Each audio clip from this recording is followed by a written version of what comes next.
യെശയ്യാ പ്രവാചകന്റെ പുസ്തകം 21-ാം അധ്യായം. സമുദ്രതീരത്തെ മരുഭൂമിയെക്കുറിച്ചുള്ള പ്രവാചകം. തെക്ക് ചുഴലിക്കാറ്റ് അടിക്കുന്നത് പോലെ അത് മരുഭൂമിയിൽ നിന്ന് ഭയങ്കര ദേശത്തു നിന്ന് തന്നെ വരുന്നു. കഠിനമായൊരു ദർശനം എനിക്ക് വെളിപ്പെട്ടിരിക്കുന്നു.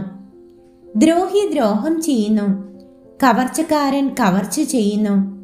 ഏലാമേ, കയറി ചെല്ലുക, മേദ്യയെ നിരോധിച്ചു കൊള്ളുക.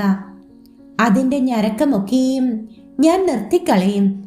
അതുകൊണ്ട് എൻ്റെ അരയിൽ വേദന നിറഞ്ഞിരിക്കുന്നു. നോവ് കിട്ടിയ സ്ത്രീയുടെ നോവ് പോലെയുള്ള വേദന എന്നെ പിടിച്ചിരിക്കുന്നു. എനിക്ക് ചെവി കേട്ടുകൂടാതെ വണ്ണം ഞാൻ അതിവേദനപ്പെട്ടിരിക്കുന്നു. കണ്ണ് കാണാതെ വണ്ണം ഞാൻ പരിഭ്രമിച്ചിരിക്കുന്നു. എൻ്റെ ഹൃദയം പതറുന്നു, ഭീതി എന്നെ ഭ്രമിപ്പിച്ചിരിക്കുന്നു.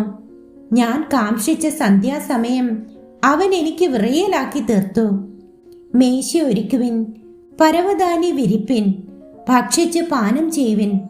പ്രഭുക്കന്മാരെ എഴുന്നേൽപ്പിൻ, പരിചയ്ക്ക് എണ്ണ പൂശുവിൻ. കർത്താവ് എന്നോട്, നീ ചെന്ന് ഒരു കാവൽക്കാരനെ നിർത്തിക്കൊള്ളുക, അവൻ കാണുന്നത് അറിയിക്കട്ടെ. ഈരണ്ടായി വരുന്ന കുതിരപ്പടയെയും കഴുതപ്പടയെയും ഒട്ടകപ്പടയെയും കാണുമ്പോൾ അവൻ ബഹുശ്രദ്ധയോടെ ശ്രദ്ധിക്കട്ടെ എന്ന് കൽപ്പിച്ചു. അവൻ ഒരു സിംഹം പോലെ അലറി, കർത്താവേ, ഞാൻ പകൽ ഇടവിടാതെ കാവൽ നിൽക്കുന്നു. രാത്രി മുഴുവനും ഞാൻ കാവൽ കാത്തുകൊണ്ടിരുന്നു. ഇതാ ഒരു കൂട്ടം കുതിരച്ചേവകർ ഈരണ്ടായി കുതിരപ്പട വരുന്നു എന്ന് പറഞ്ഞു.